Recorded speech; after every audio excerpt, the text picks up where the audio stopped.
Bueno, hoy tenemos la em, 11ª. Yo a veces me confundo y entonces digo onceavo, y bueno, en fin, la 11ª, la número 11, si no me equivoco, sesión del seminario, la formación del analista de Freud a Lacan, en su tercera sesión. Les comento, por cierto, que hoy envié las tres primeras invitaciones para el ciclo 4. Entonces, pues, bueno, me costó mucho pues redactar ese correo. Bueno, después ya los demás vienen. Ya hablaremos pues al respecto con los participantes asiduos. Entonces, bueno, hoy tenemos con nosotros a María Antonieta Izaguirre, quien es AME del Foro del Campo Lacaniano de Venezuela, quien nos va a hablar del saber y el deseo del analista. Entonces, bueno, adelante, Tony. Buenas tardes a todos y hoy yo siempre vengo a este espacio con alegría y con entusiasmo y respetando la invitación de Pedro Pablo y a ustedes como colectivo. La verdad que mi ánimo no está como para eso, ¿no? Porque yo digo que el deseo de psicoanálisis lo lleva a uno a afrontar las cosas y a superarlas. Y yo digo que gracias al deseo de psicoanálisis uno continúa trabajando. Yo todos estos días he tenido en mente, ustedes saben que bueno, yo soy un poquito obsesivo, entonces a veces se me meten las cosas y como decía el eso de que vienen o poemas o vienen canciones a la cabeza de uno y uno no puede evitarlo, ¿no? Entonces recuerdo la frase del poema que es una meditación, un poema en prosa de John Donne, ¿no? La muerte de cualquier hombre me disminuye porque estoy ligado a la humanidad. Por consiguiente, nunca preguntes por quién doblan las campanas, doblan por ti. Bueno, con ese espíritu es que, respetando a Padre Pablo y respetándolos ustedes, me animo porque lo que me dan ganas es hacer, como decimos aquí por esta tierra, echarte tierrita y no juego más. Pero el deseo de psicoanálisis lo lleva a uno a hacer el trabajo, ¿no? Entonces, la Así. pretensión mía de reunir dos conceptos complejos con la intención de transmitir algo sobre ellos, realmente es un poco loco, ¿no? Pero bueno, así somos. La ganancia fue que me hizo repasar algo de lo trabajado en un cártel de hace unos 3 años, que se llamaba ¿Qué pasa en el pase? Y era su título, junto con Vicky Esteves, Rosa Escapa, Sofía Roland Manés, María de los Ángeles Gómez. Además de renovar lecturas y encontrar textos que no hacen, que hace tiempo no me había detenido en ellos, como por ejemplo una conferencia de Colette Soler dictada en Buenos Aires en Ah, 1998. Tony, Más antiguo. perdón, Tony, me estás Ujú. hablando un poquito más rápido de lo habitual, que tú hablas tan Ah, pausadamente. Entonces nos ok, estás poniendo a correr. más Ajá. difícil. Ok. Entonces, Se ve que estás tocada, como dices. sí, además de renovar lecturas y encontrar textos que hace tiempo no me había detenido en ellos, como por ejemplo una conferencia de Colette Soler dictada en Buenos Aires en 1998, los usos del saber, y rastrear en algunos textos de los escritos y seminarios, en esta ocasión sobre el saber y el deseo del analista. Me faltó repasar lo que envió Pedro Pablo del Bunch 25, pero bueno, lo haré en otro momento. Freud aspiraba a ubicar en el campo de las ciencias naturales el saber construido con el título de psicoanálisis. Aspiración difícil de sostener, una manera de remontar la dificultad de ubicarlo fue considerarlo una práctica y no una ciencia. Para decirlo breve, Lacan, por medio de una formalización rigurosa, acercó el psicoanálisis a las ciencias formales y así allanó el camino de la ubicación del psicoanálisis en el conjunto de los saberes. Pero mi interés esta tarde está en seguir un camino que trate de enlazar el saber del analista con el deseo del analista. En esta ocasión busco acercarme al asunto del saber en lo concerniente a la clínica, insistiendo que la relación del sujeto con el saber pasa por ubicarlo en el campo de la palabra y del lenguaje, tomando en cuenta que antes que el sujeto sienta algo o entre en relación con un objeto, el otro está por ahí.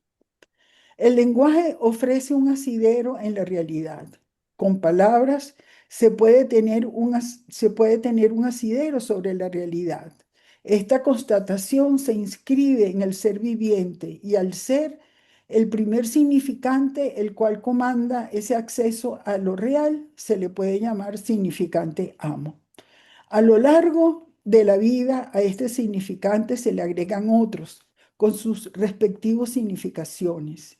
Se organiza un campo donde los significantes circulan, una red se instala. Tenemos entonces una economía discursiva. Esta economía discursiva es un medio de ligar el lenguaje al cuerpo, de donde resulta un saber. Un saber exige un significante amo, el S1, significantes que circulan, que podríamos llamar S2. El baño del lenguaje, el cuerpo, es un vínculo entre el cuerpo y el lenguaje y el saber se constituye allí. Lacan lo llama medio de goce. El saber entonces, digo que se me perdió.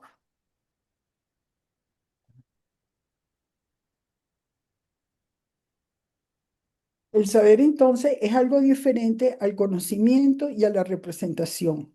Liga un significante S1 con un significante S2. Relación establecida en el inconsciente. El saber es lo que hace que del goce se sepa un poquito. El saber supone un sujeto y uno espera que ese sujeto haga preguntas sobre lo que es un enigma.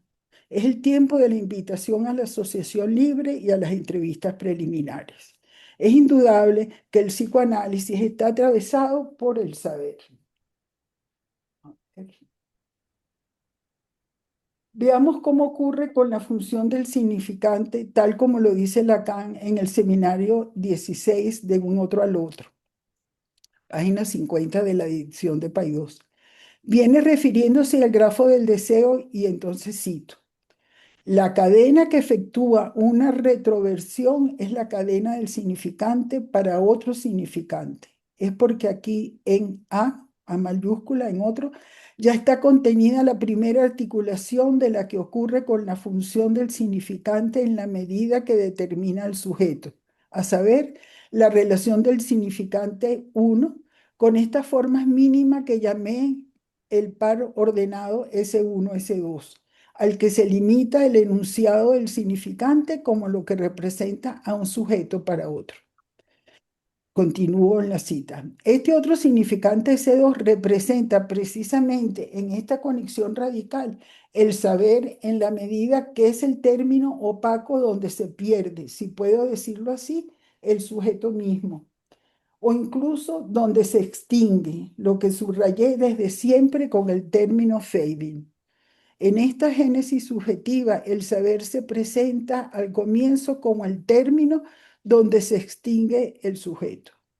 Este es el sentido de lo que Freud designa como Übertragung, que significa en la medida que permite que toda una cadena significante se le acople, implicando este enigma, esta verdadera contradicción que es el sujeto como inconsciente. Cierro la cita. Entonces, tenemos el inconsciente definido por Lacan como un saber no sabido. En el matema de la transferencia desarrollado en la proposición, se escribe con la cadena significante S1, S2, puntos suspensivos SN entre paréntesis, precedido por la S minúscula de la significación. El sujeto del saber es un sujeto supuesto.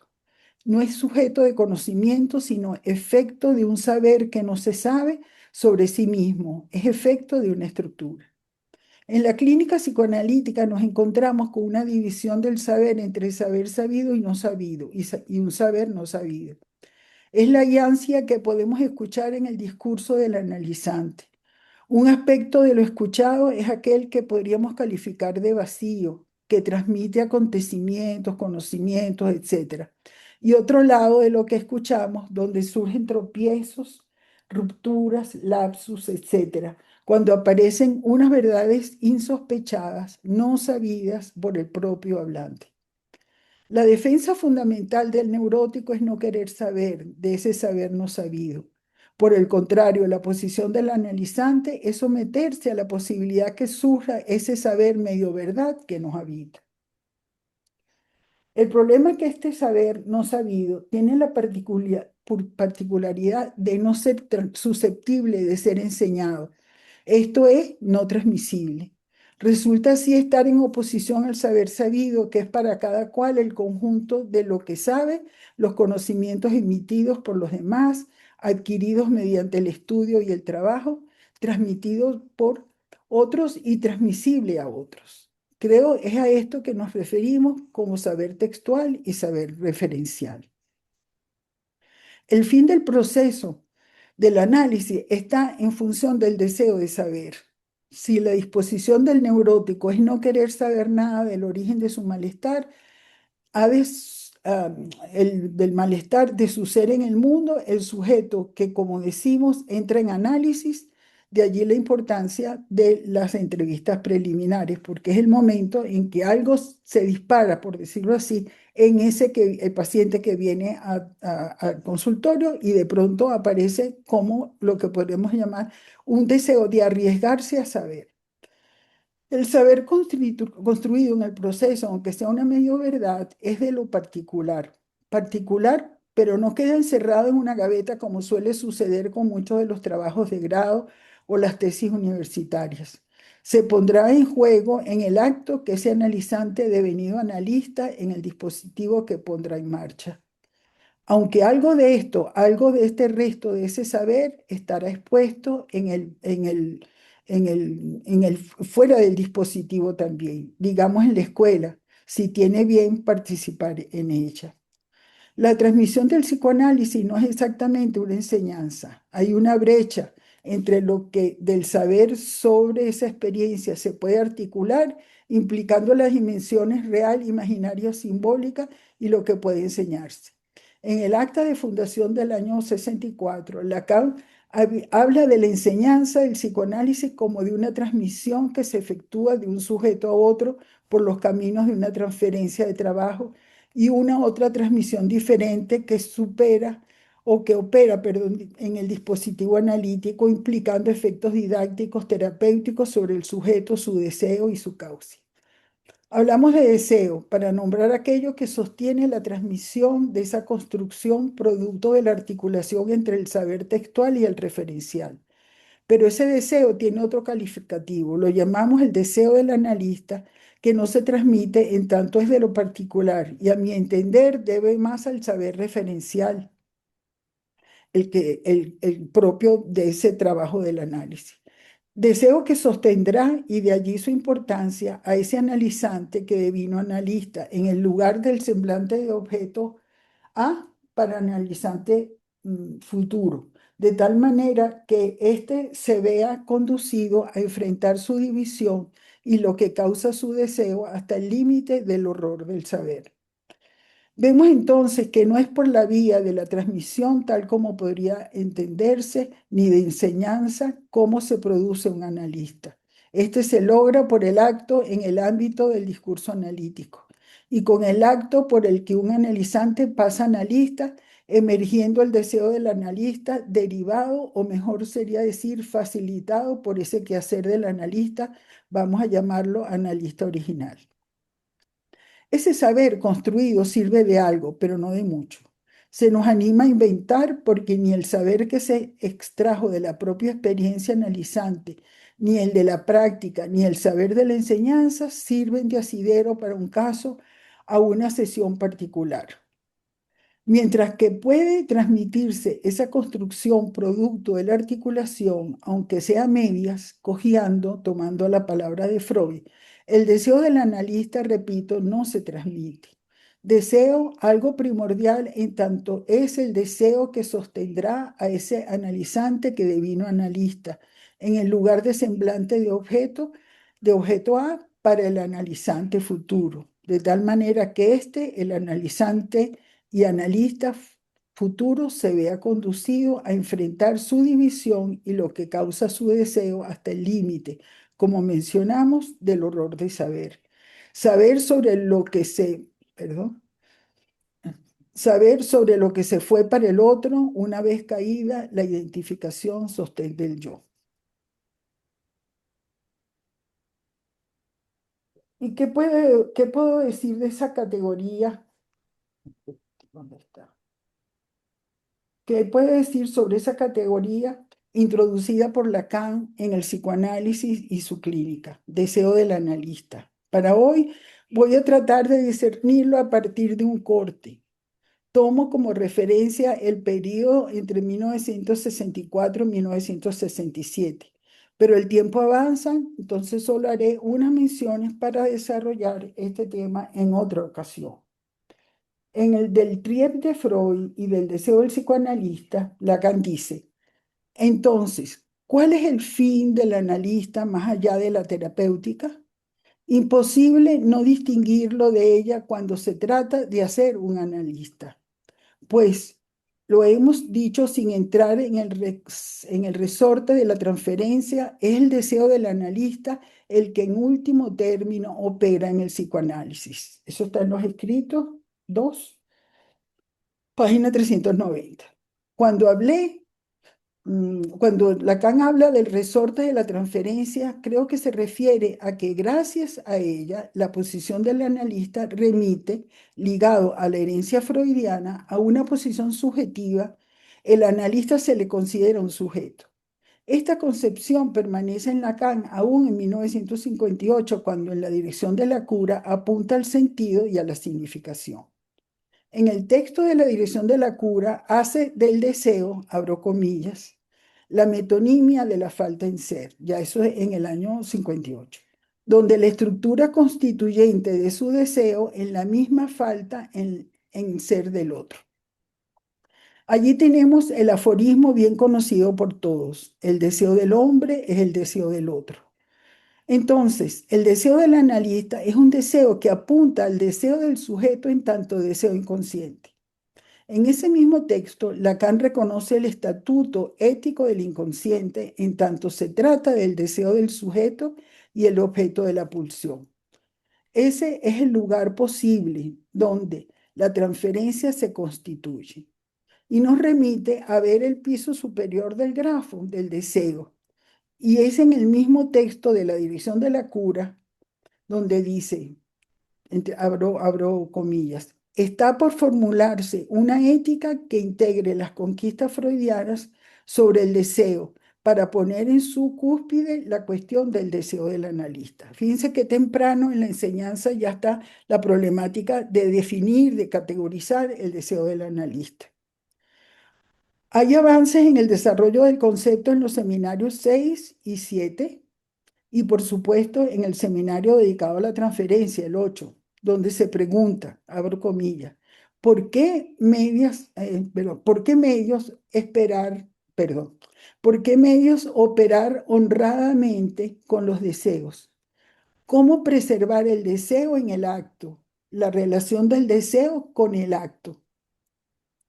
El desarrollo del seminario, cierro comillas, el desarrollo del seminario es una serie de preguntas. Llegan entonces estas preguntas, abro comillas. Si parte al encuentro de la que tiene y no conoce, la que va a encontrar es aquella que le falta a saber, su deseo. Cierro comillas. Lacan se pregunta respecto a sobre qué debe conseguirse en alguien para que pueda ser un analista. Menciona, abro comillas, una purificación de lo más grosero de su inconsciente. Debería saber un poco más del mismo, que debe quedar de sus fantasmas, si es que hay un fantasma fundamental. Cierro comillas. Más adelante dice, si la castración es lo que ha de ser aceptado en el término último del análisis, ¿cuál tiene que ser el papel de la cicatriz de la castración en el eros del analista? Más adelante concluye, quizás nosotros podamos definir las coordenadas que el analista ha de ser capaz de alcanzar para simplemente ocupar el lugar que le corresponde, definido como aquel que le debe ofrecer vacante al deseo del paciente para que se realice como deseo del otro. Cierro comillas. En este seminario hay conceptos relativos al asunto del deseo como atopia, como el lado insituable, a ninguna parte de su ser, inclasificable. Llega a decir Lacan, no encaja en ninguna parte, de eso se trata. Cierro comillas. El término de agalma termina de consolidarse en ese seminario y su relación con la función del objeto parcial. Estamos todavía en el tiempo del objeto que él denomina privilegiado el deseo, que él llama agalma. Pasamos a 1963, el seminario de la angustia. Es cuando se consolida el concepto del objeto A como función lógica y como causa de deseo. Desarrollo conceptual muy importante para lo que va a constituirse como deseo del analista. En el seminario 11, siguiendo la línea del seminario 8, toma lo del deseo del analista articulado con la doble vertiente de la transferencia, el sujeto supuesto saber, y el analista deseante y no solamente deseado, una relación entre el deseo del analista y el del paciente. Abro comillas. Podemos decir que detrás del amor llamado de transferencia está la afirmación del vínculo del deseo del analista con el deseo del paciente.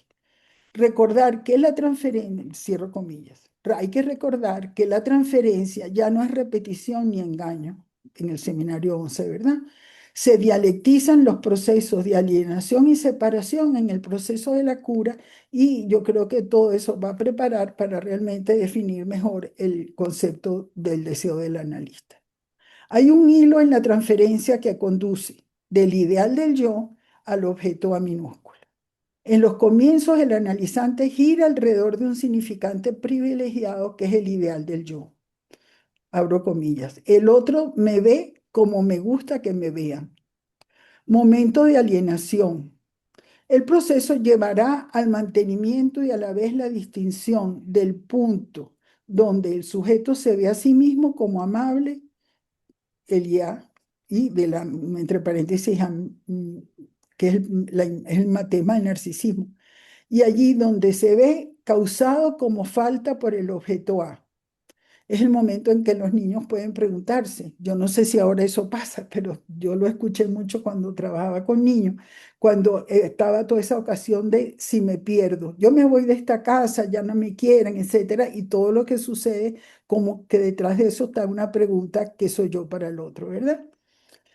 Entonces, y allí donde se ve causado como falta por el objeto A y donde el objeto A viene a tapar la ansia que constituye la división inaugural del sujeto. El mecanismo de la operación analítica será que ocurra la distancia, se produzca la distancia entre el I del ideal y el A minúscula. La transferencia aparta la demanda de la pulsión, el deseo del analista la vuelve a llevar a la pulsión. Es la vía por la cual se aísla el objeto A, lo aleja de la identificación del ideal, lugar que el analista es llamado a encarnar desde la transferencia. Operación posible gracias al inconsciente, una ética del deseo que lo lleva a abandonar esa idealización para ser de soporte del objeto A separador e ir más allá de la identificación. Hay que aclarar que es un deseo, el deseo del analista que opera como función, es decir, es vacío y no como modalidad de la pulsión. Así define Lacan el deseo del analista, abro comillas. El deseo del analista no es un deseo puro, es el deseo de obtener la diferencia absoluta, la que interviene cuando el sujeto, confrontado al significante primordial, accede por primera vez a la posición de sujeción a él. Solo allí puede surgir la significación de un amor sin límites para estar fuera de los límites de la ley, único lugar donde puede vivir. Cierro comillas. Se trata de conducir la cura hasta querer su propia caída como objeto A.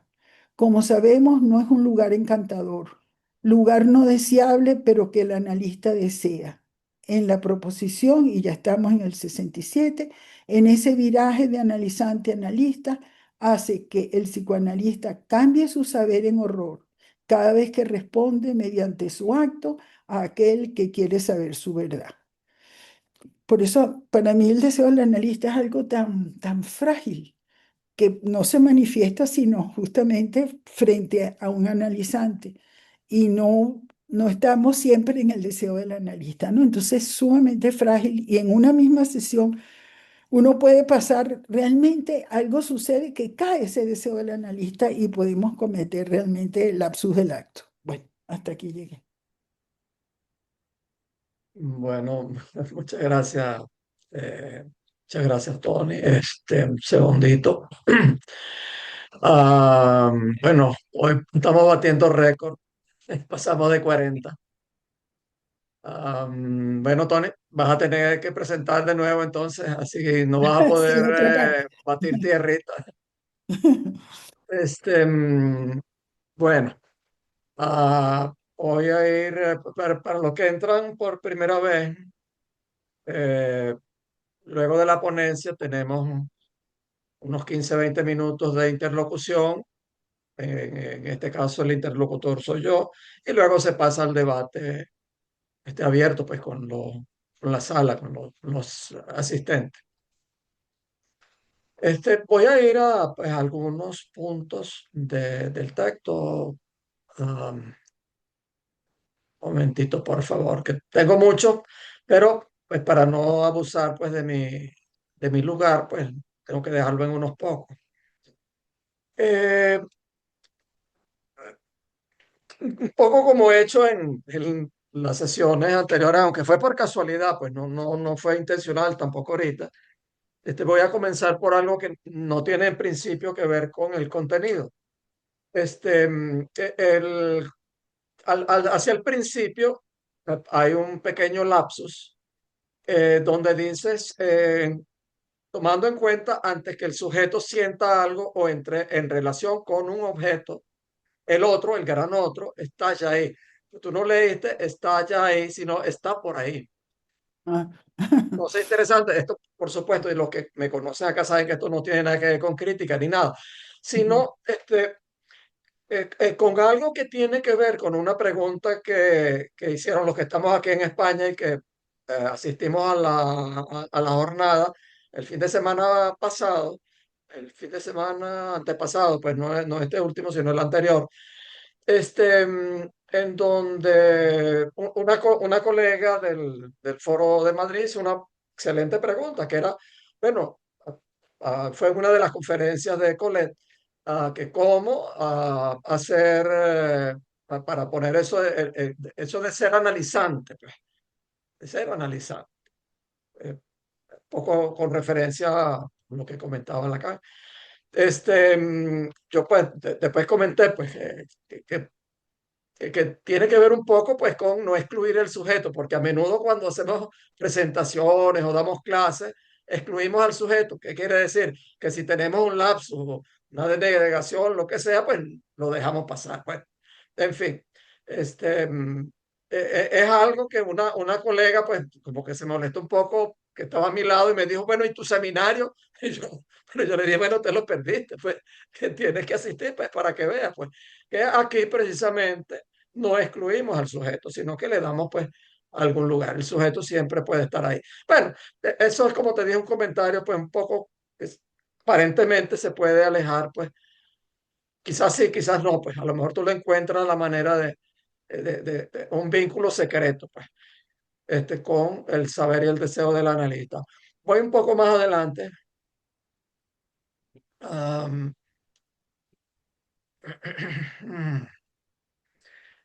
ok, fíjate, tú dices el saber es lo que hace que del goce se sepa un poquito.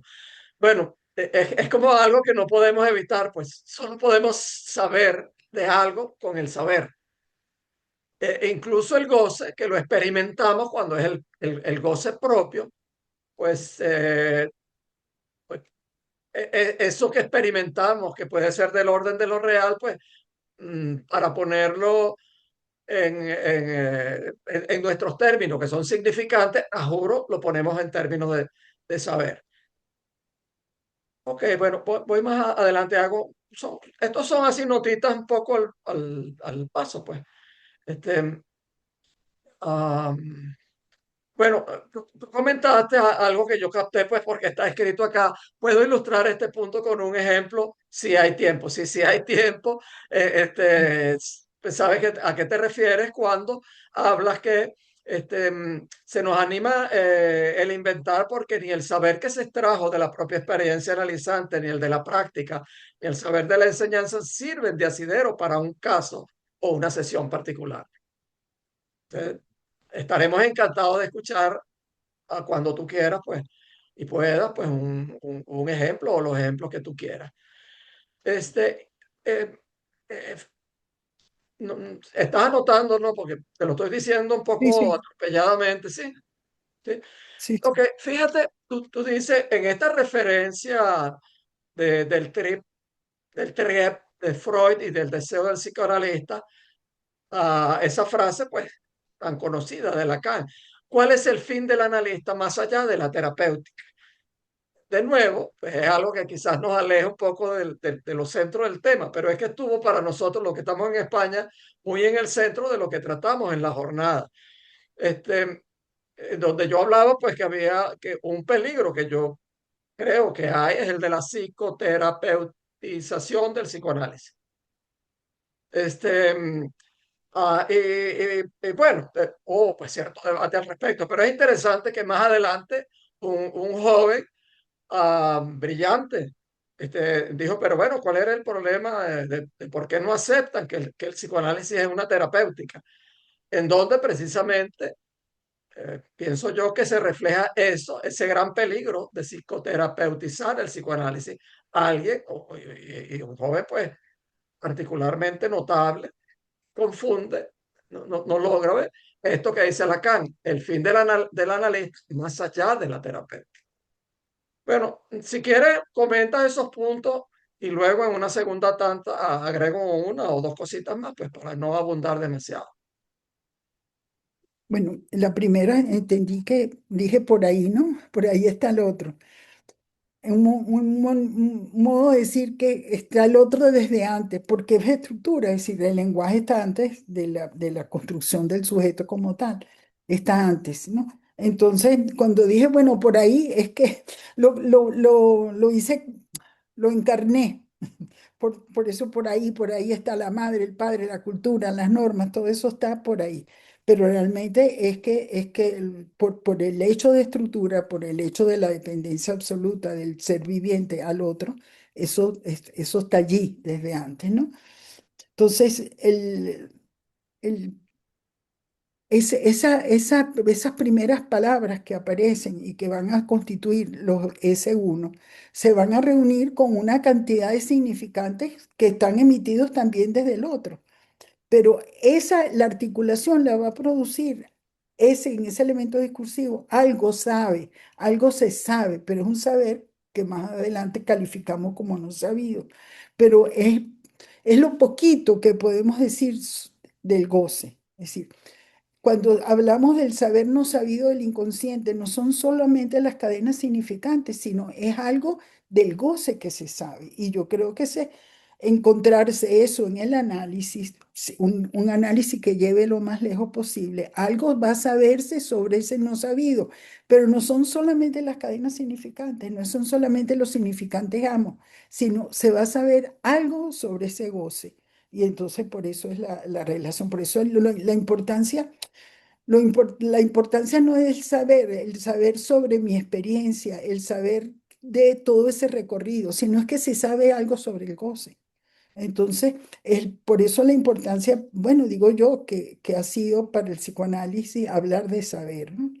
¿Qué clase de saber es ese? Que no es un saber académico, no es un saber de los textos, es un saber de esa experiencia, pero es un saber sobre eso no sabido, pero que implique algo más que como se decía en el discurso analítico, escupir lo significante. Pero es que escupir lo significante no es solamente, sino que en ese escupir lo significante algo se sabe sobre la verdad del sujeto, la verdad de sí mismo y que tiene que ver con el goce. Bueno, con la cuestión pulsional, ¿no? Eso es así lo entiendo yo, pero Pablo. Luego, lo de la psicoterapia. Sí, porque claro que el psicoanálisis tiene un efecto psicoterapéutico, por supuesto. La verdad que no tendría mucho sentido si la gente acude y algo no cambia, que produce un cierto mejor estar en el mundo, ¿verdad? Pero cuando decimos que va más allá de la terapia, es porque se busca una ética de poder escuchar al otro de una manera distinta que lo hace un terapeuta. Cada vez más vienen pacientes que más buscan una cuestión terapéutica que análisis. Eso, bueno, me ha pasado a mí, que uno ve cada vez más gente que se anima más a un proceso terapéutico que un proceso de ir más allá a ese punto ético del querer saber sobre el horror y que le permita, que desee sostener a otro en un proceso analítico que es un proceso tan curioso, que a veces la gente no lo entiende, la gente común no lo entiende. Entonces creo que sí, el efecto terapéutico está allí y qué bueno que lo haya, pero cuando uno busca ir más allá, la ética del psicoanálisis te dice ir más allá para poder sostener realmente el acto. Y el acto implica llevar a otro a justamente eso que produce los efectos que produce un análisis al final, de desidentificación, de quedarse a verse sin las ataduras y sin los sostén que nosotros habíamos tenido toda la vida y poder vivir con eso. Eso es el punto ético del psicoanálisis. Y yo creo que eso es lo que hace la diferencia, ¿no? Si me permites allí, pues introducir algo adicional. Yo creo que esto último que dices, precisamente eso que se puede conseguir en un final de análisis, yo lo llamé de una manera distinta. Yo dije, es que el análisis puede producir una transformación del sujeto. Eso ya no es terapéutico, eso es otra cosa. Otra cosa. Ujú. Ok, Ujú. nos quedaba otro puntito de los No, primeros. de lo que yo anoté, eso fue lo Ok, que yo mira, anoté. entonces voy a dos puntos que sí son ya del centro, pues, de esta presentación que nos has obsequiado. Este, mm, em, Tú haces una de las citas, creo que es del seminario 8. ah, eh, Dices una purificación de lo más grosero de su inconsciente. Habla de lo que dice el propio Lacan, de que, porque se podría esperar una purificación de lo más grosero de su inconsciente. Debería saber un poco más del mismo, qué debe quedar de su fantasma, si es que hay un fantasma fundamental. Es muy Claro. interesante ese condicional que pone Lacan ahí. Sí. Este, bueno, yo supongo que sería a esa altura, pues, Exacto, exacto. adelante. Yo pienso también que se refiere a eso. Falta tiempo para la lógica del fantasma. Creo que ahí Exacto. está en una construcción de conceptos, ¿no? Eso es interesante. Que sí, que es interesante que ahí él tiene pues esa vacilación y la expresa. Eh, Ujú. ya luego pues quedamos Sí, convencidos con la calle, yo no dudo con la calle que hay un fantasma fundamental y que es un término lacaniano, no es freudiano, el término de sí, fantasma fundamental. sí. Ok, y esta última pues para dar paso a mis ansiosos coparticipantes que están con ganas de entrar. Más adelante quizás haré otra, pero fíjate que tú dices, ya al final tú dices, se trata de conducir la cura hasta querer su propia caída como objeto A. Ujú, Como sabemos, no es un lugar encantador, lugar deseable, pero que el analista desea. ujú, Bueno, eh, fíjate que aparentemente pues queda allí pues una cierta contradicción ujú. si recordamos que el analista no desea. Sí, Bueno, pero es interesante, porque dice que el analista desea, pero resulta que el analista no desea. Bueno, es sí, interesante, pues yo sé, sí, sí, creo saber cuál es la respuesta, pero creo que vale la pena que lo comente. claro. Sí, porque el momento en que aparece eso como dice Lacan, es una función vacía, es decir, ¿cómo uno dice cuál es su deseo de analista? Eso no se dice. Pero si tú has emprendido un análisis, si tú estás estudiando, si tú estás inmerso en ese trabajo tan intenso que es un proceso analítico, tú tienes como una aspiración de un deseo, entre comillas, de llegar lo más lejos posible, porque si no, uno se retracta y se va del análisis. Entonces, hay un deseo de ir lo más lejos posible, pero a la vez saber que llevar a ese punto no es un lugar encantador. Porque yo me recuerdo que en algún momento se hablaba sobre todo en los primeros tiempos que me encontré con el psicoanálisis y con los analistas, uno tenía la idea de que ser analista o estar de analista era un sitio de glamour. Resulta que no es nada de glamour, es decir, la experiencia a lo largo de la vida dice, pero Dios, qué uno hace aquí que está todo un día escuchando y enfrentándose y preguntándose uno mismo si el acto se ha sostenido o no? Es decir, no es un lugar muy encantador, no es un lugar encantador en ese sentido. Es decir, si tú has decidido hacer un análisis lo más lejos posible, y aspira, por decirlo así, entre comillas, a poder ocupar algo que te empuja a eso y a ocupar ese lugar, bueno, realmente muy enigmático. Entonces, es un lugar deseable, o sea, tú lo deseas, pero uno podría decir lo quiere, pero justamente ese deseo del analista no es un lugar encantador. Eso es lo que quiero decir. ¿Por qué estamos aquí? Es casi muy misterioso. La gente de fuera no lo puede entender, no lo pueden entender porque, porque no es entendible. Eso es lo que yo quería decir. Mm. Bueno, es interesante que fíjate que uno podría utilizar el significante, presentarse como psicoanalista y sin embargo actuar como psicoterapeuta, lo cual podría ser más liviano porque uno no tiene que poner en juego el deseo del analista, entre otras Sí, cosas. pero a veces yo no me presento como analista. Cuando me preguntan, ¿qué es usted? Yo digo, bueno, yo soy psicólogo, no sé qué, pero porque esa posición es como, yo diría casi es privada, ¿no? No está para ser anunciada con una banda como el Sastrecillo Valiente. Yo soy psicoanalista, ¿no? No sé, esa es la Está impresión bien. que yo tengo. Bueno, ok, pues muchísimas gracias, Tony, por tu presentación, por tu respuesta.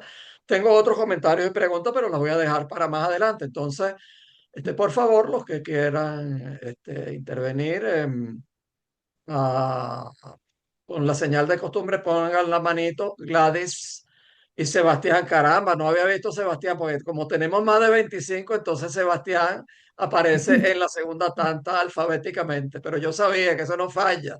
Y Carmen Mesa. Bueno, adelante, Gladys. Bueno, Tony, la verdad que para la hora tucumana, que es la siesta, fuiste demasiado rápido. Eh, pero de todas maneras, me has permitido extraer algunas perlitas para mí muy valiosas, ¿no? Me parece que has dicho algo muy sencillo al comienzo para poder introducir la temática, que es que el psicoanálisis es una práctica, no una ciencia. Y me parece que eso dice mucho, ¿no? Dice mucho porque es una práctica del uno por uno, no solo en relación al sujeto que padece y que viene a nosotros, sino también del analista. No es uno por uno en cada práctica, ¿no? Eso me parece que es interesante. Y todo el tiempo que estabas hablando, que estabas haciendo como pinceladas del deseo del analista en esos, no has puesto, no has tomado muchos años de la obra de Lacan, pero parece que hay muchas cosas que Lacan dice ahí y las dice después también.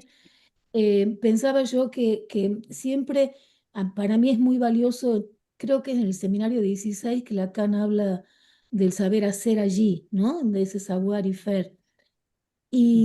pero eso en sí mismo es vacío, es ambiguo, no dice nada. ¿Qué es saber hacer allí? ¿No? Me parece que en ese sentido también es uno por uno.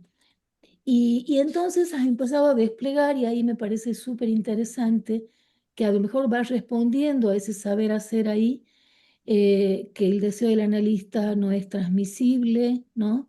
Y eso quizás es lo que da la razón a que funcione como causa, ¿no? Como causa para otro, que tiene que ver con el deseo en tanto metonimia de falta en ser, ¿no?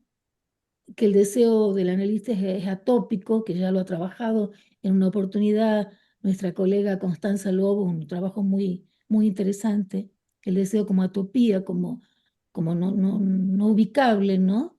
Em, y bueno, y después, ¿no? Llegaste al punto, me parece más interesante de toda tu ponencia, como las introducido muy bien y las concluido para mí fantástico, que es este deseo como que al ser un deseo vacío, es un deseo frágil.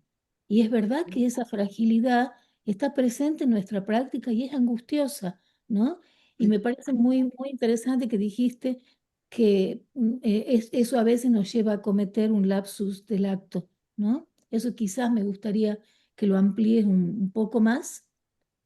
Em, bueno, te agradezco. Fuiste rápido, pero capaz que esa rapidez, no sé, disculpa, disculpa.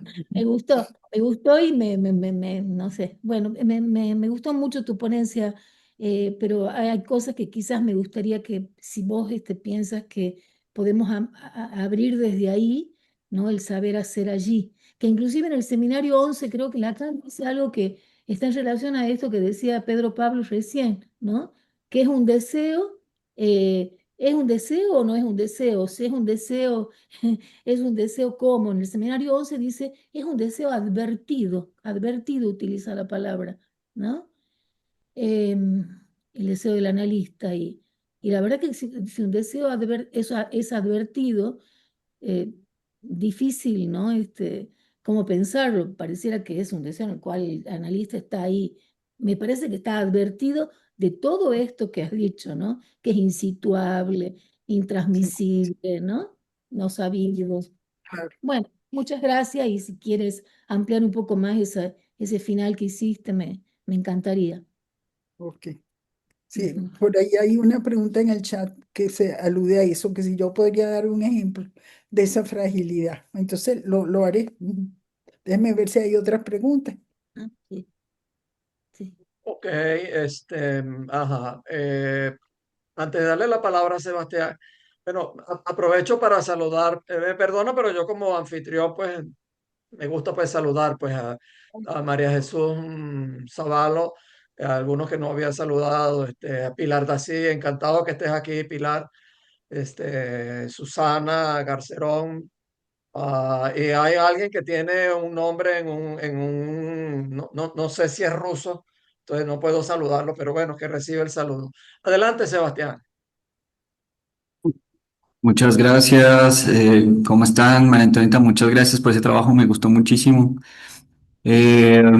Quería insistir un poco en lo último que estaban comentando, que a mí me parece muy importante y algo en lo que hay que ir una y otra vez. Esto de el deseo del analista no es terapéutico, aunque tenga como consecuencia algunos efectos terapéuticos. No es a eso a lo que apunta y me parece que es muy importante porque si el deseo del analista fuera terapéutico, no podría acompañar al paciente en esos pasajes por la angustia, por ejemplo, y extraer de la angustia lo que hay que extraer justamente, ¿no? Sino que se haría el empeño de evitar que la angustia apareciera y mantener al otro lo más, tranquilo, feliz, satisfecho. Entonces pienso que hay algo que es muy importante y que finalmente las posiciones terapéuticas tienen como en el trasfondo este querer hacer algo por el otro, como importarle al otro, valer algo para el otro, cosa que no tiene que ver con el deseo del analista, que en cambio implica reconocer lo que no se puede hacer por el otro. Entonces, es como el reconocimiento entre ambos, entre el analista y el analizante, como de la imposibilidad de lo que se puede llegar a hacer, ¿no? Y eso implica como intrínsecamente reconocer un fracaso. Entonces, mientras la terapéutica quiere lograr algo, el deseo del analista apunta hacia un fracaso de la estructura. Entonces, el que finalmente en ese sentido el análisis tiende a fracasar, podríamos decir, eso implica pues una posición como muy especial y muy particular.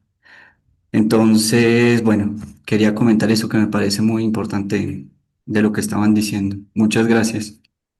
Y Sebastián, sí, justamente, si hay algo que hay que abandonar y que uno espera que el analizante pueda recorrer suficiente su saber, su no sabido, su goce, es abandonar el deseo de curar. Es decir, ya Freud lo decía, es decir, abandonar Ujú, el deseo de curar como abandonar el deseo de educar.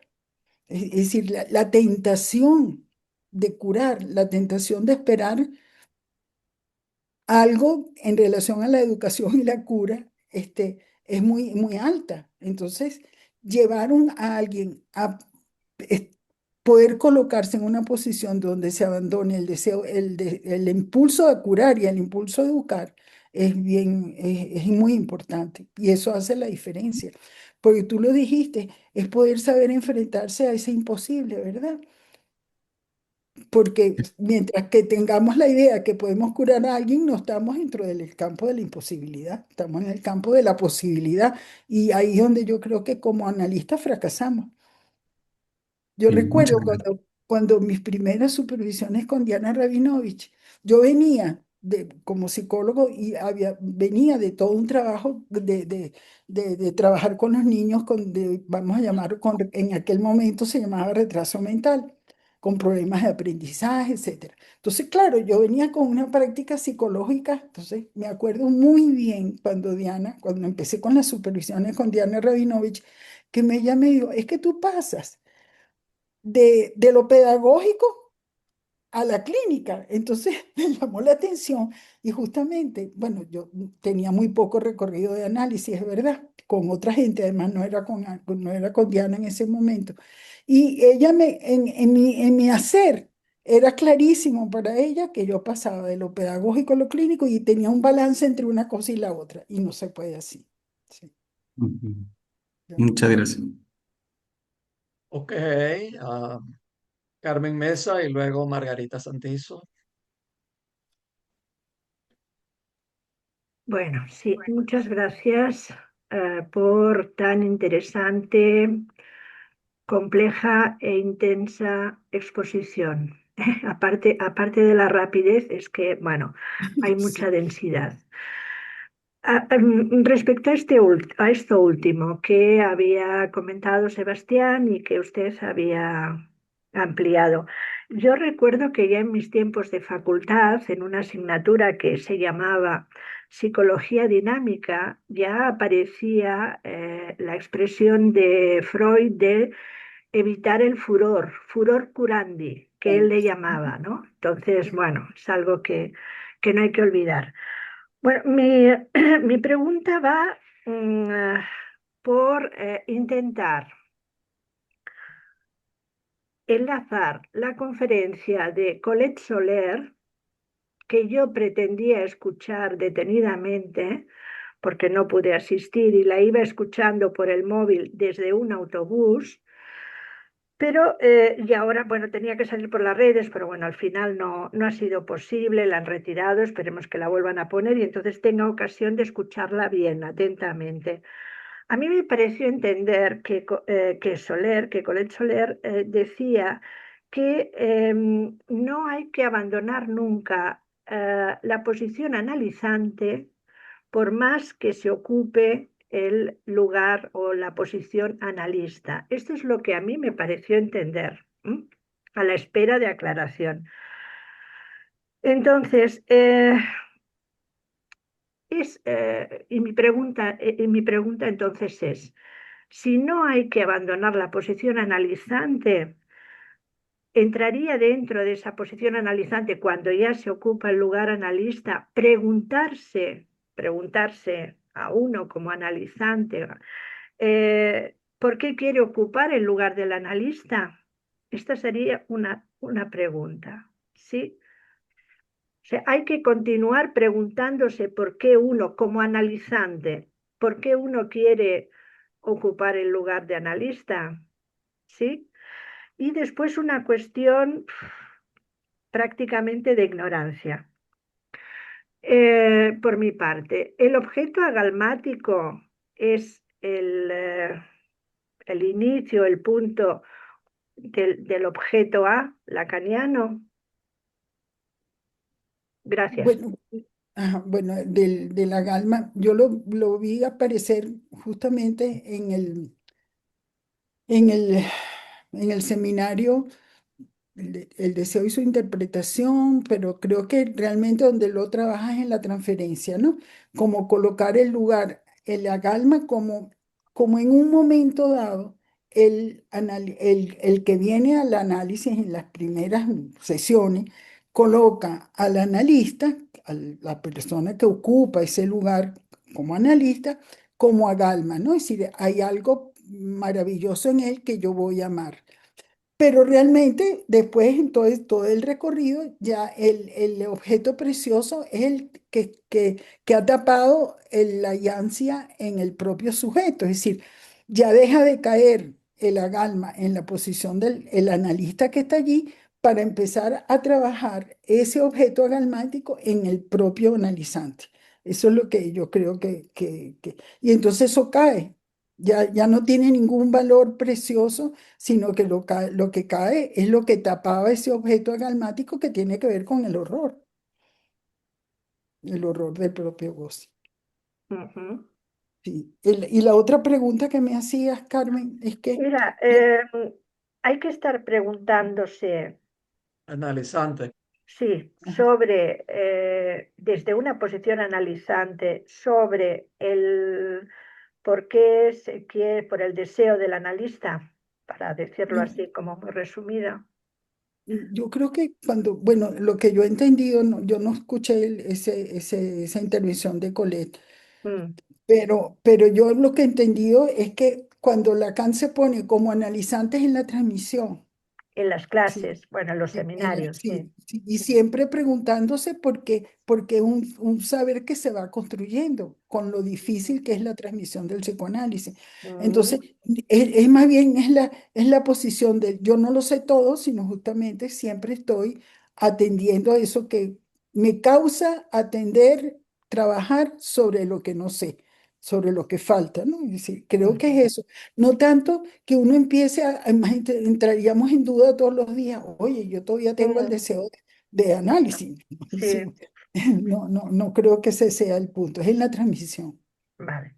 Sí, Perfecto, me gracias. permito allí un comentario, porque Lacan habla, cuando habla de eso, pues yo siempre lo he entendido así, pues es en la transmisión que Sí, se coloca. Es como que en este seminario es cómo colocarnos como analizantes, no excluir el sujeto.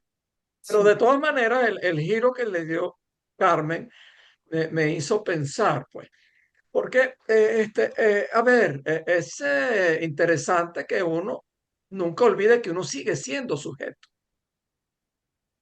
Y Es decir, dividido además. quiero decir, en la propia clínica, me parece, de repente, en este comentario de Carmen, este giro, me hizo pensar que puede ser muy interesante o muy importante o hasta imprescindible que uno, como analista, nunca se olvide que uno sigue siendo sujeto y que, pues, como tal, bueno, uno nunca deja de tener inconsciente, pues por supuesto. Eso no quiere decir que eso lo vaya a poner en juego en la cura, es otra cosa. Eh, Pero pues es un poco se me pierde una palabra para no, bueno, más adelante, para no creerse uno que uno ya llegó y que uno se sabe todo, ¿no? Ok, Aunque bueno, en el dicho sea de dispositivo, paso, perdón, Tony. no, aunque en el dispositivo el único sujeto es el Sí, paciente. sí, sí, eso es así, El único sujeto. definitivamente, definitivamente. Pero bueno, es importante eso, bueno, que uno cargue sus inquietudes por allí y no que uno se crea, no, Yo tuve mi final de análisis, yo me Oh, analicé, yo estoy perfecto. Eso ahí es sospechoso. Dicho sea de paso, yo pensé que cuando te dije que estabas muy rápido, yo pensé que era que yo estaba más lento que de costumbre, pero la que yo estaba referencia muy rápido. de Gladys y de Carmen me hace pensar que no, no, sí, yo puedo estar lento como siempre, pero es que hoy estaba así, pues un poco más rápido que lo habitual en ti, pues se ve que ese otro anda rondando por ahí. Ujú. Ah, Margarita, el micro, Marga,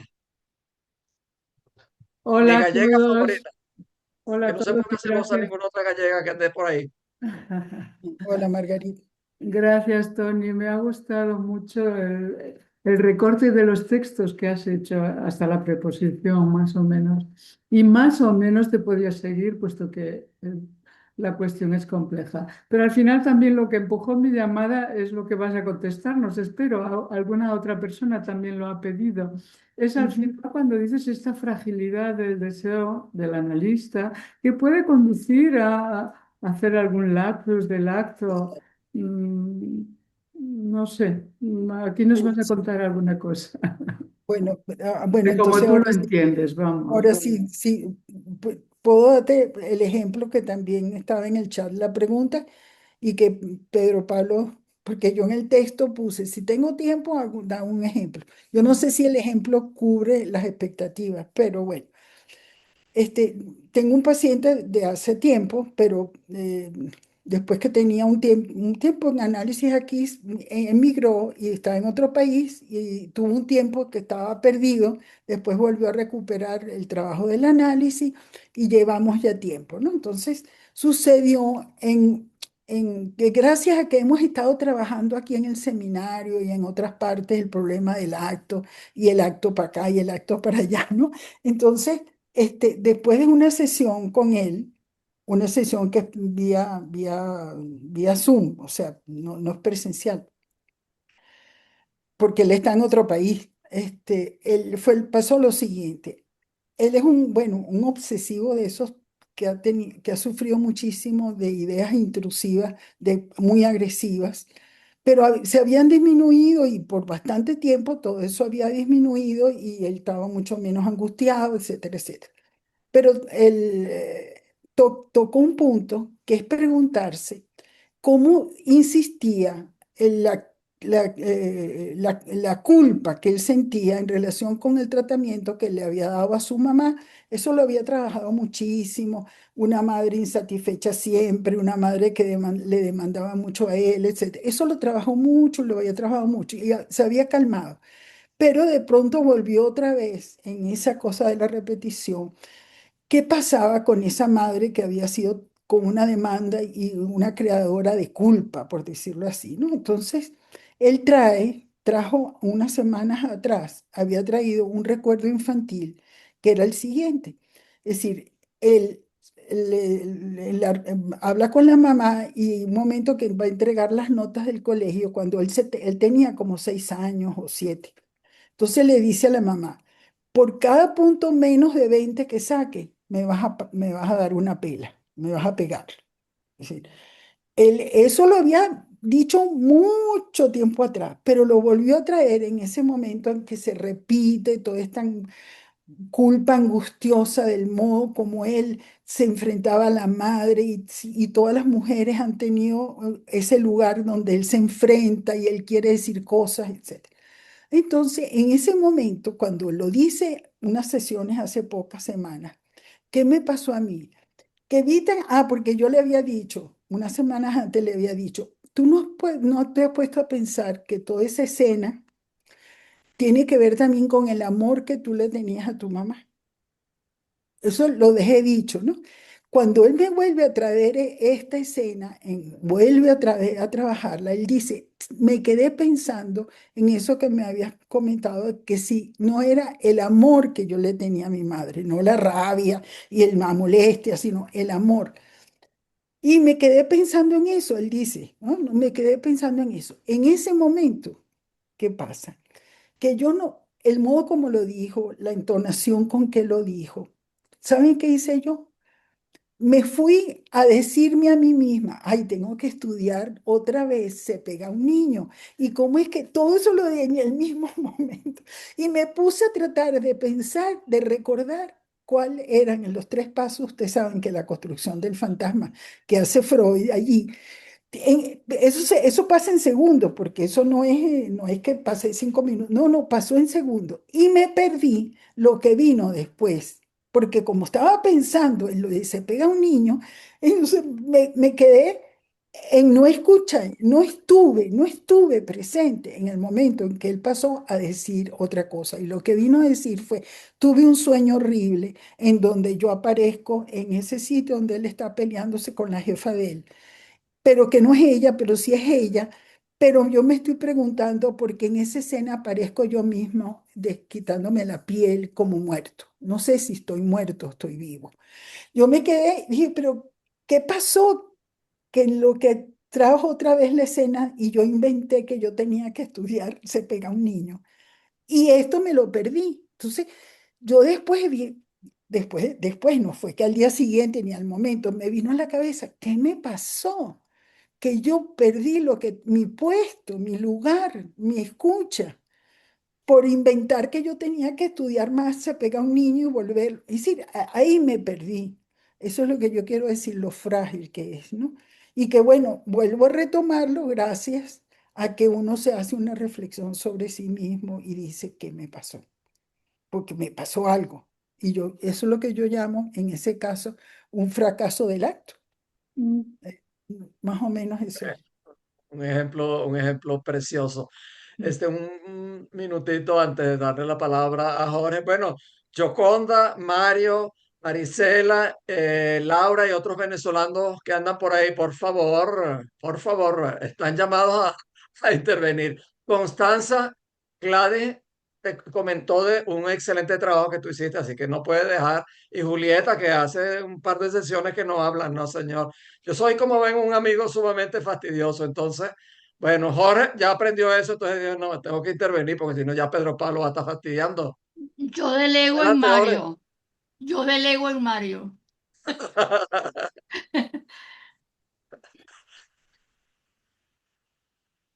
Jorge, Bueno, gracias Pedro, María Antonieta, muchas gracias por tu trabajo,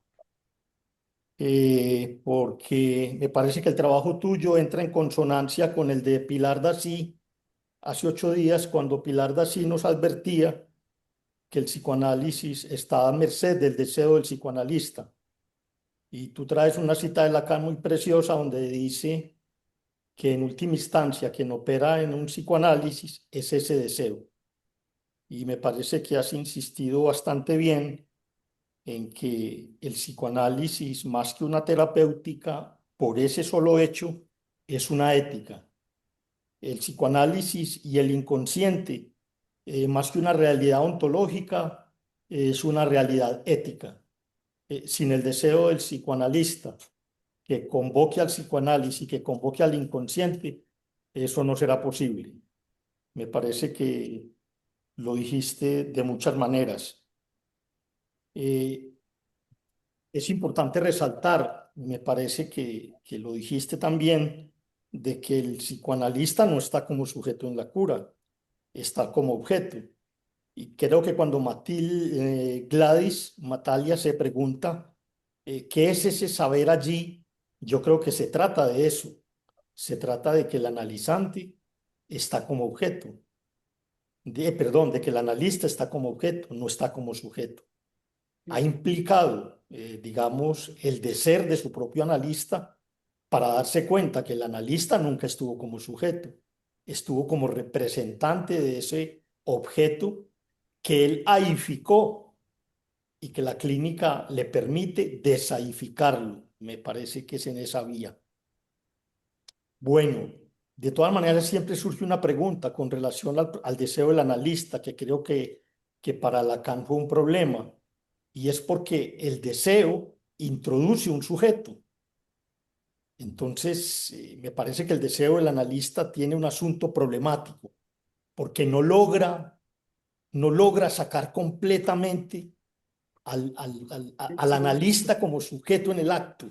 Y me Sí, parece que la evolución de Lacan en su enseñanza y en la concepción de la cura, me parece que le exigió ir a la concepción del acto, a pensar el acto analítico, digamos, para desubjetivar lo que el deseo del analista puede tener o puede implicar.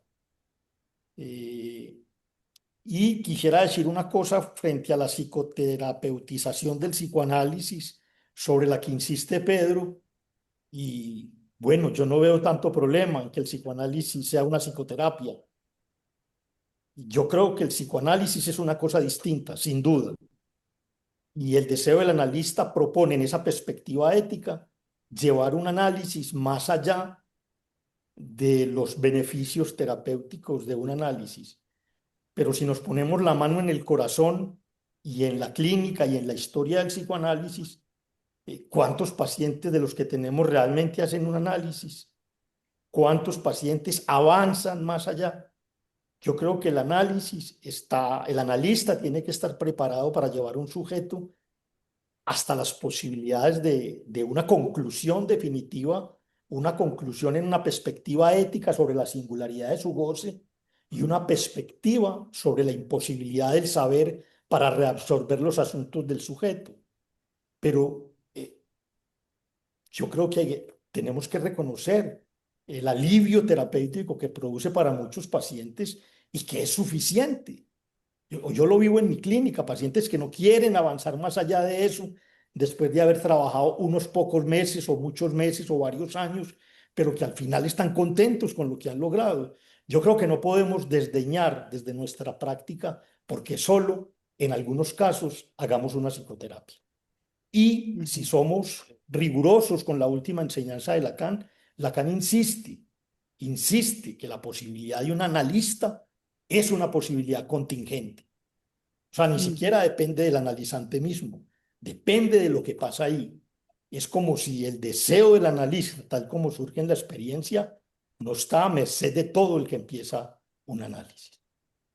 Bueno, no sé, María Antonieta, creo que son más comentarios, pero sí, sí, sí. Muchas gracias. gracias de todas maneras. Sí, sí. No, y realmente es eso. Y cada vez más uno encuentra gente que acude a una cita y que se van a satisfacer realmente con un tiempo. Y uno le gustaría que fueran más allá, pero eso no está en las manos de uno. Mm. Yo creo que hay pacientes, yo lo he dicho, yo he tenido pacientes que van a una sola cita, a Sí, una sola, una sola. sueltan un rollo de Padre y Señor mío y quedan satisfechos y no vuelven. Pero Sí, curiosamente le refieren a uno pacientes. Creo que sí, nos ha pasado a todos, pues. todos. Ujú. Bueno, yo agregaría ahí un elemento pequeño, es que si uno no tiene, yo pienso que si uno no tiene claro que el psicoanálisis es, obviamente, es una terapéutica, pero no solamente ni principalmente una terapéutica. La cura viene por añadidura. Sí. El punto es que si uno no tiene claro eso, las posibilidades de que surja, de que se pueda hacer un trabajo analítico y que, de que pudiese surgir algún analista, eso se reduce a cero. Eh, Es que es contingente, pero Pablo, es contingente. Claro, claro, pero lo que quiero decir es que si uno como analista Ah, no, simplemente claro. piensa que lo que uno es un psicoterapeuta, jamás va a surgir, Ah, no, claro. ni contingente, no hay manera, pues, no va a Sí, surgir. sí, claro. Bueno, saludo a Vicky, a otra venezolana que está llamada a intervenir también, bueno, y todos los demás, perdón. Perdóneme, pero que el corazón, si me tocaron el corazoncito porque aquí fue con tantos paisanos. Adelante, Mario. Bueno, Pedro, ¿qué tal? Yo estaba dando el chance para escuchar a los colegas y sus excelentes intervenciones. Pero bueno, sí quería como compartir algo. Y en primer lugar, muchísimas gracias, Tony, por tu trabajo, porque abre varias líneas, ¿verdad? Para mí, varias líneas como para trabajar, para seguir preguntándose, a mí también el de la fragilidad del deseo de analista me encantó. Es decir, casi como que, como para un cártel, pues les trabajemos un poco más acerca de esto. Y yo quería, lo que quería compartir es una opinión sobre este punto, ¿no? Yo pienso, yo creo, que al final de un análisis y alguien que deviene analista y desea colocarse en esa posición y se escucha que está ese deseo de analista, yo también pienso que al final del análisis no da la garantía de un deseo de análisis blindado. Es decir, yo pienso yo, ¿no? Este, porque verlo así, ¿ustedes no creen que sería convertir el deseo de analista en otro ideal o en una garantía adquirida al final de un análisis? Es decir, yo pongo eso ahí como para en juego, ¿no? Ujú. Entonces, yo creo que sí, está el atravesamiento del fantasma, es verdad. Pero es que acaso el atravesamiento del fantasma elimina la estructura. Dejo esa otra pregunta por ahí. Es decir, no hay una cosa que diga que hay una torsión del sujeto. Hay una modificación en la posición del sujeto frente a, que es distinto, ¿no? Entonces, yo creo que el deseo del analista no es un deseo que queda blindado y como dice Lacan, queda advertido. Ahora, ¿cómo leo yo ese queda advertido? En que ya no está completamente tomado por el fantasma sin saberlo, y aquí juega el saber. Es decir, hay algo que el analista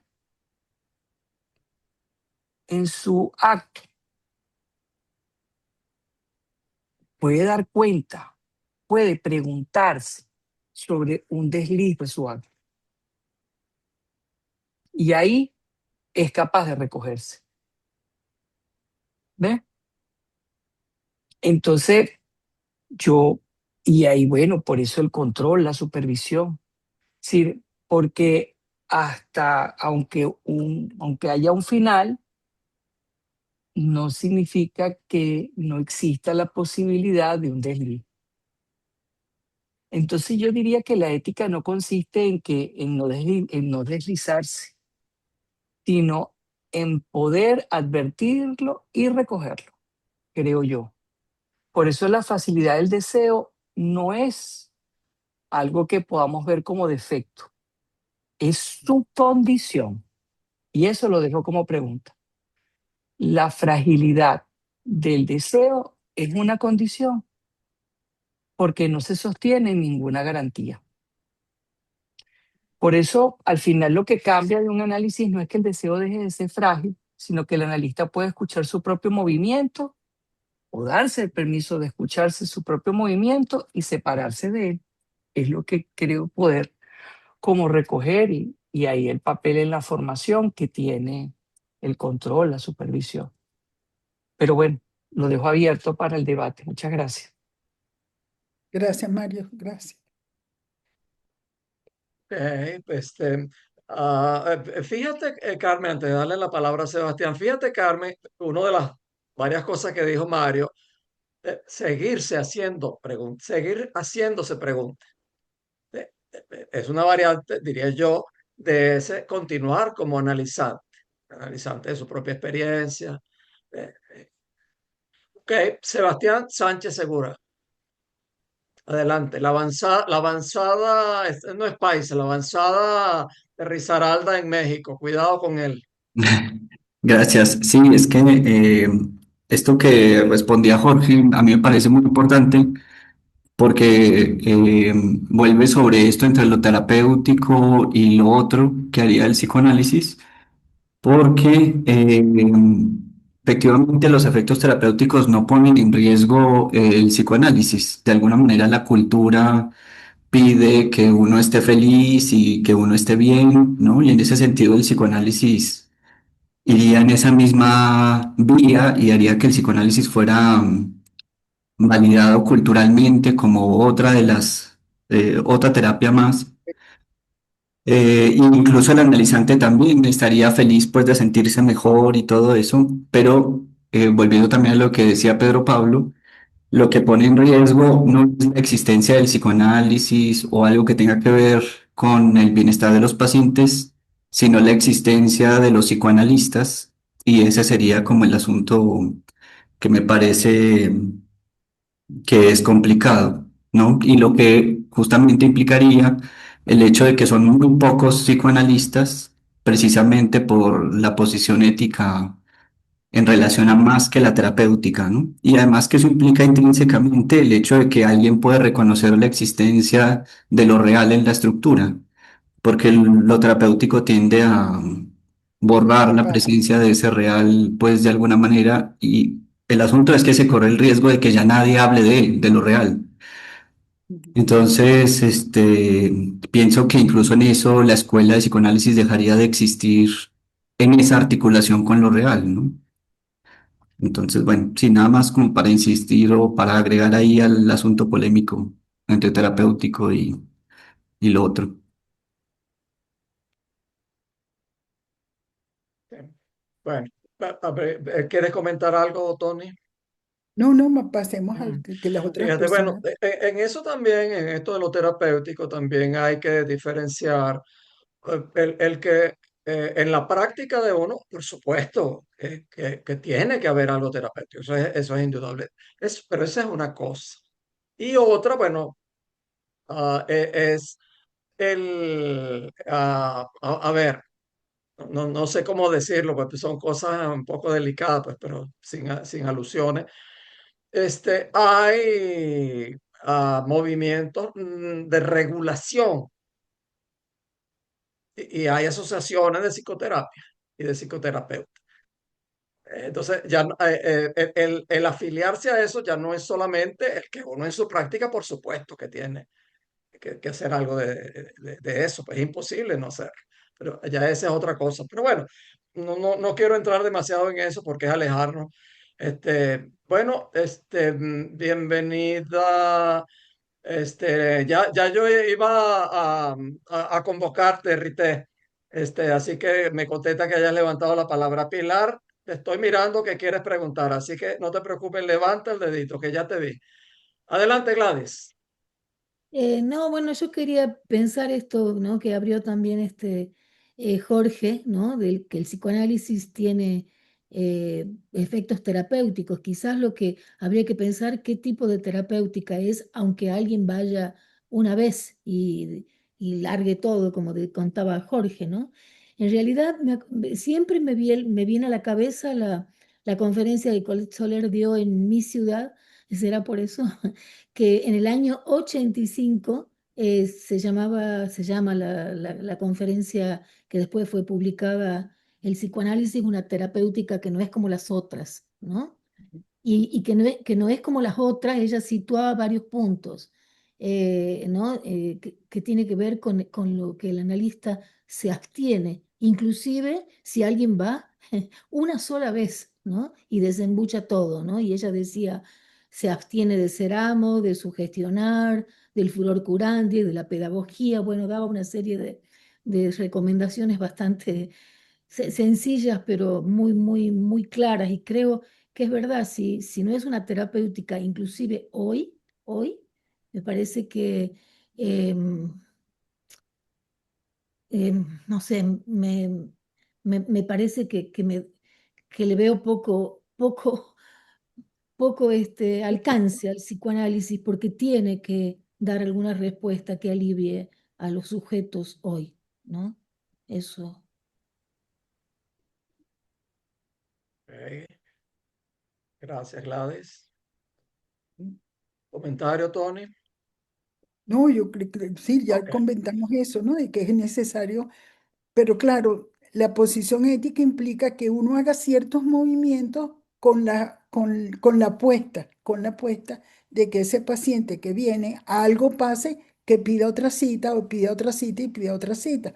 Es decir, algo puede hacer, pero no siempre se puede lograr. Tampoco Ajá. podemos ponernos ahorcarnos porque no pudimos, sino Eh, sencillamente uno hace algo, un movimiento que diferenciaría eso a alguien que tiene solamente una posición terapéutica, sí, es verdad.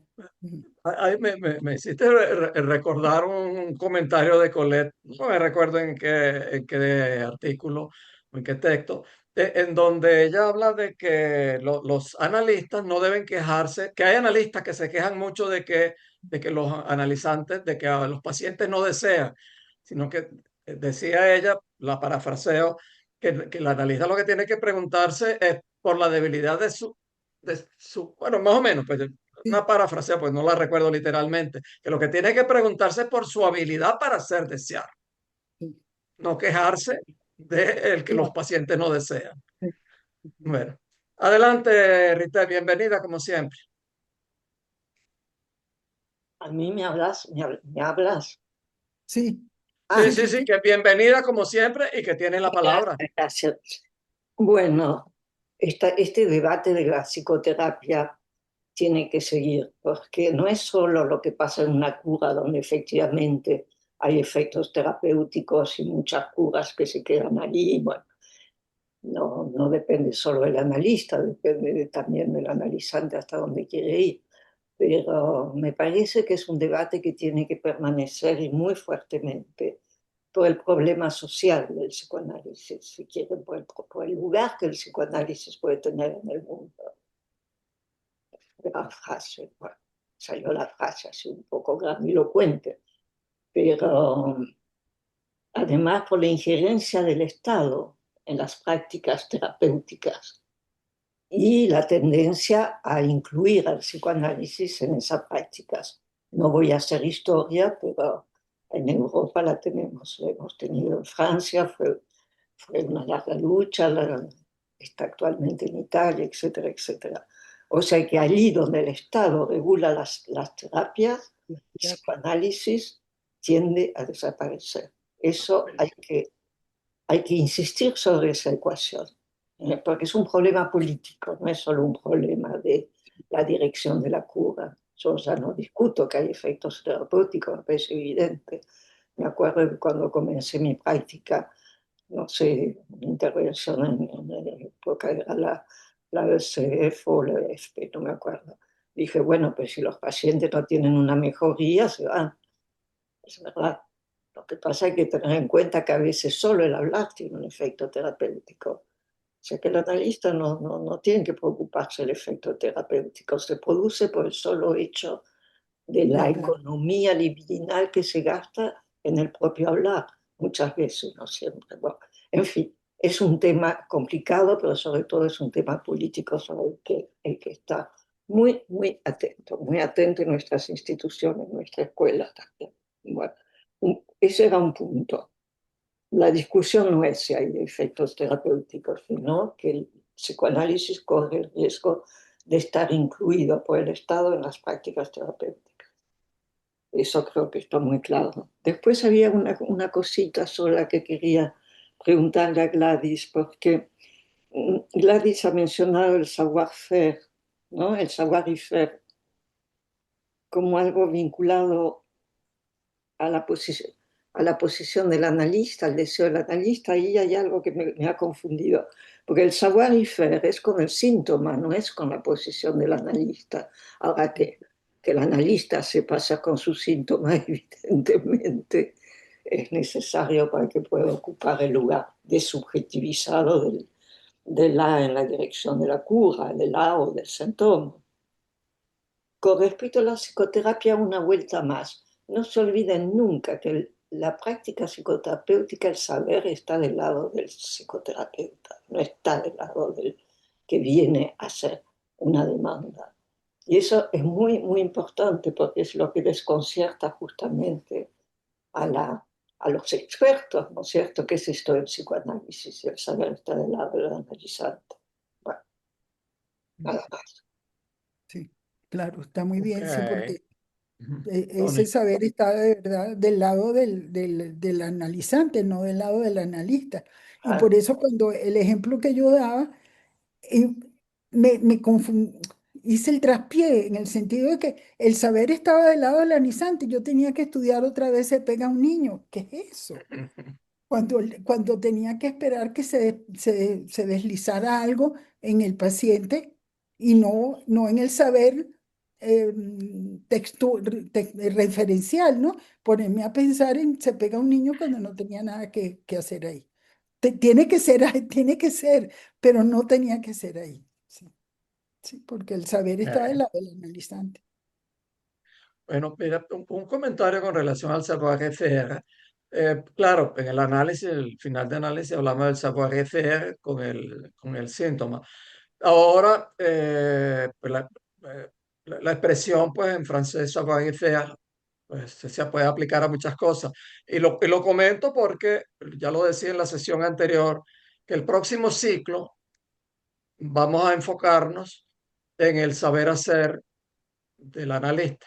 Eh, como lo estamos poniendo es el saber hacer en cada sesión, en cada cura, en cada momento del análisis, y que tiene que ver, un saber hacer que tiene que ver con elementos que no son solamente elementos teóricos, ¿no? El deseo del analista es el saber hacer de semblante de objeto, el saber lidiar, el poder lidiar con lo real en sus diversas presentaciones.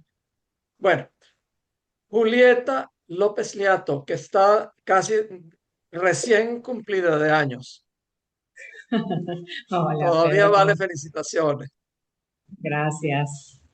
Bueno, les agradezco a Tony y a todos los que vienen interviniendo, la verdad que es muy interesante.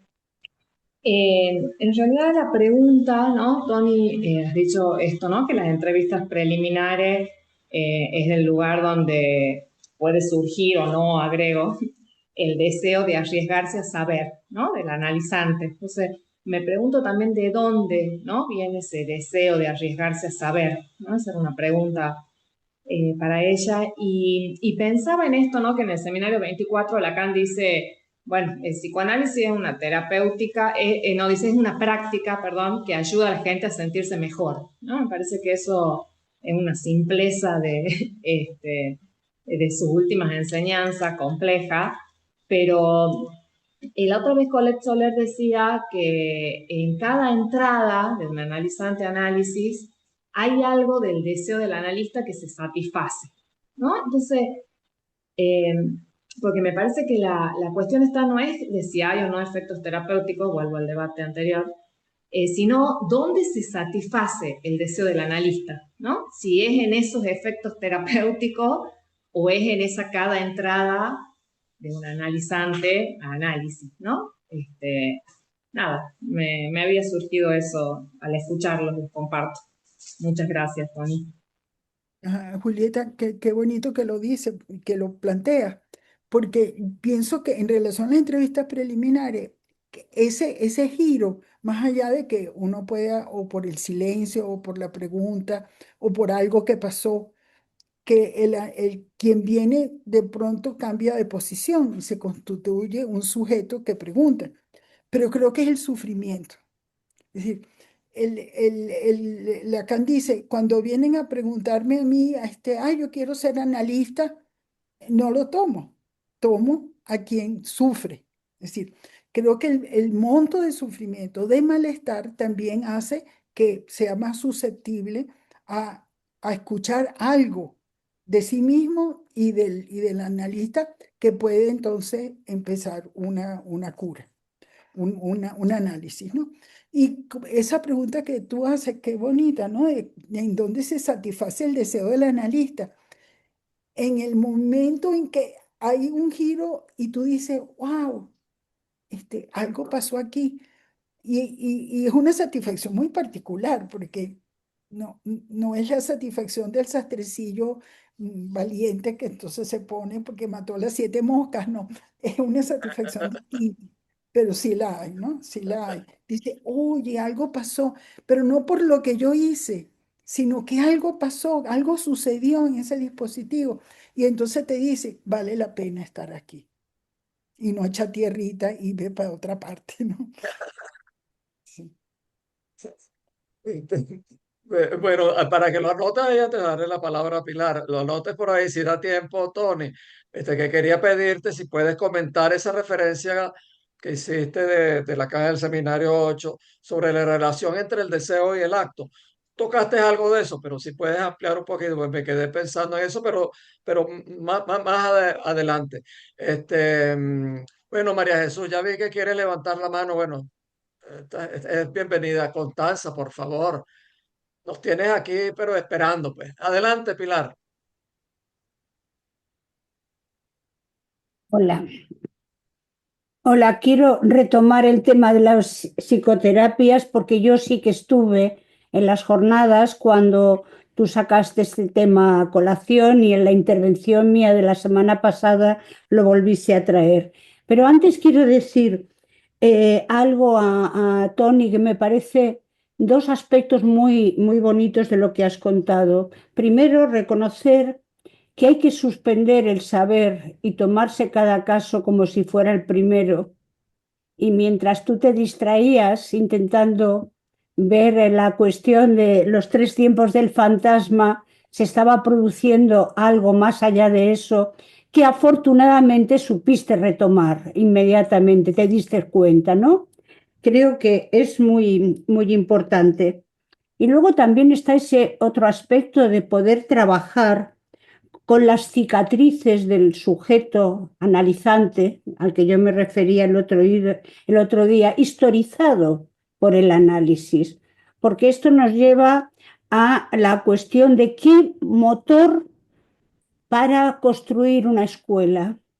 Y desde luego creo que no es en absoluto ni la psicoterapia ni el discurso universitario y se puede deslizar, creo que a eso se refería Pedro Pablo Arévalo en las jornadas, se puede deslizar la transmisión analizante del lado del discurso universitario y paralelamente considerar que las ventajas terapéuticas del sujeto tienen que ver algo con como si el psicoanálisis pudiera ser una psicoterapia como los demás, ¿no?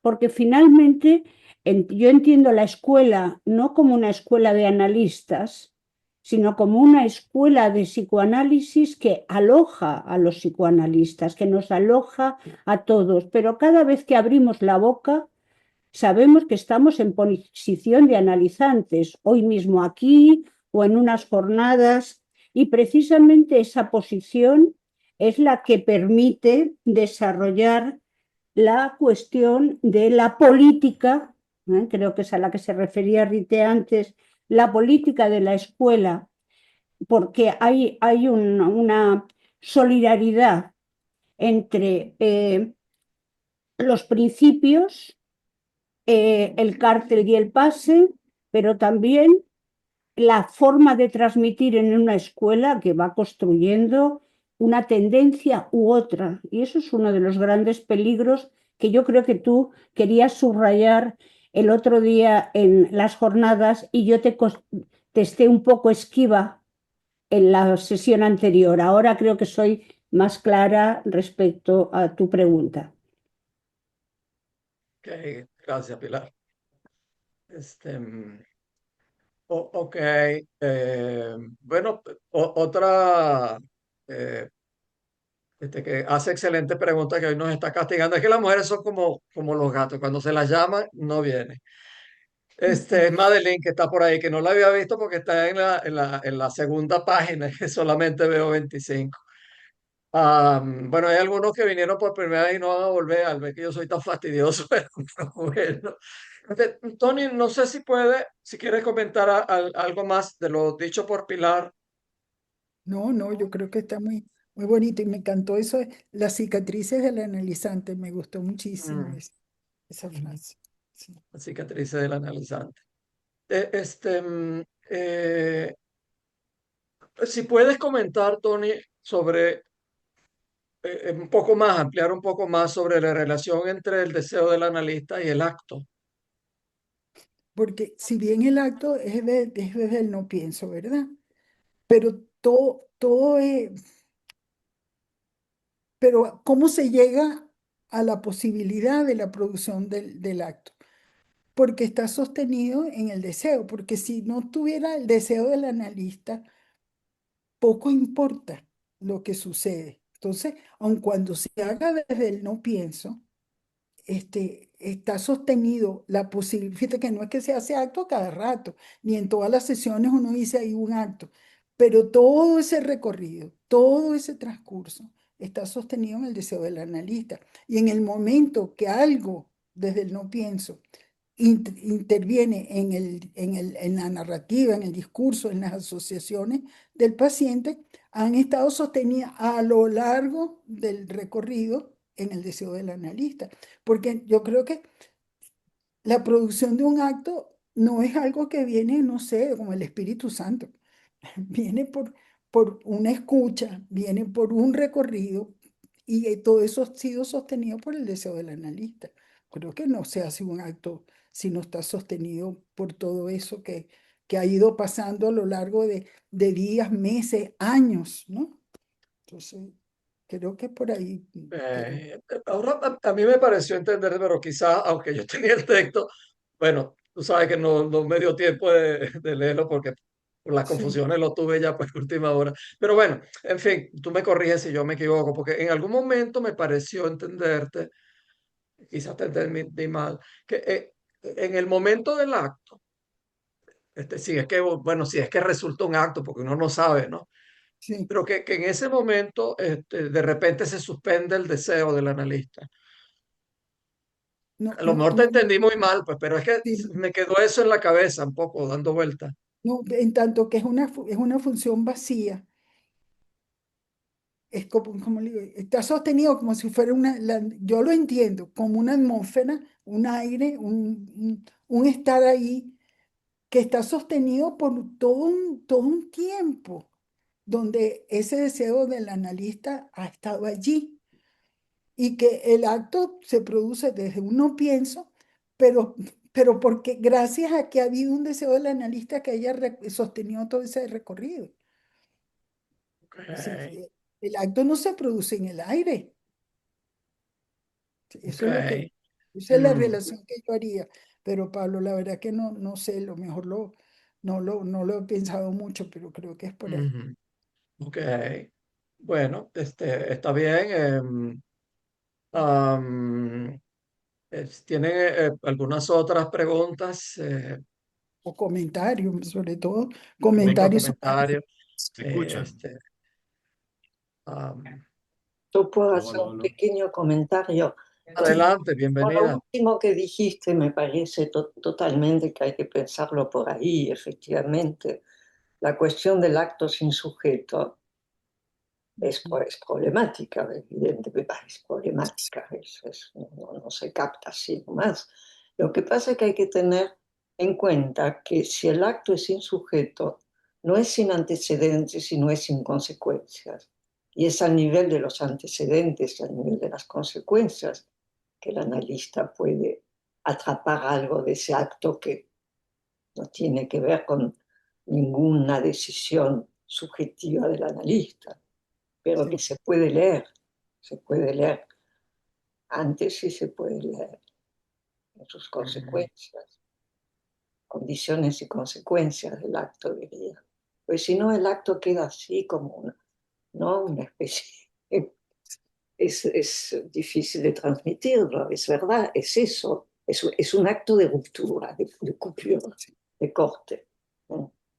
El acto es un corte. Si lo sí, pensamos como corte, podemos pensarlos sin sujeto, bueno, sí, topológicamente hablando, no importa.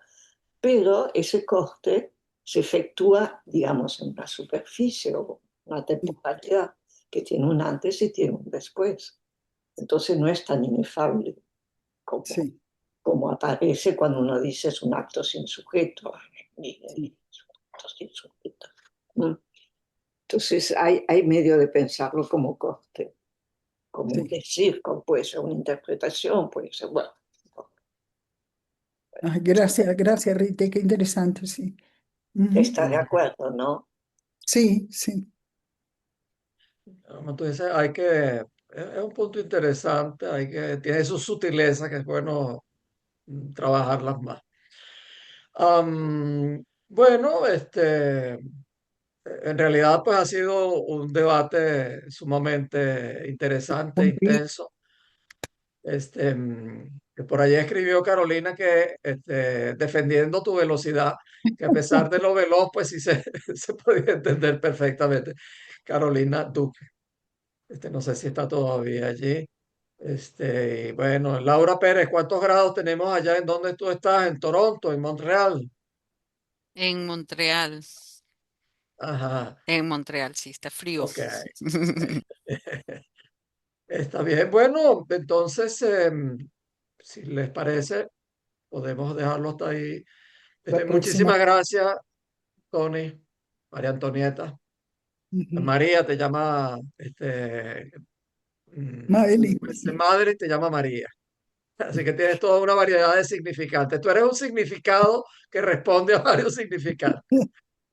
Muchísimas gracias, Muy como bien. siempre, por tus palabras, lo que nos has transmitido, que contiene no solo muchas afirmaciones, sino también muchas preguntas, que como dice Mario, no sé si está por ahí, si ahí está Mario, pues,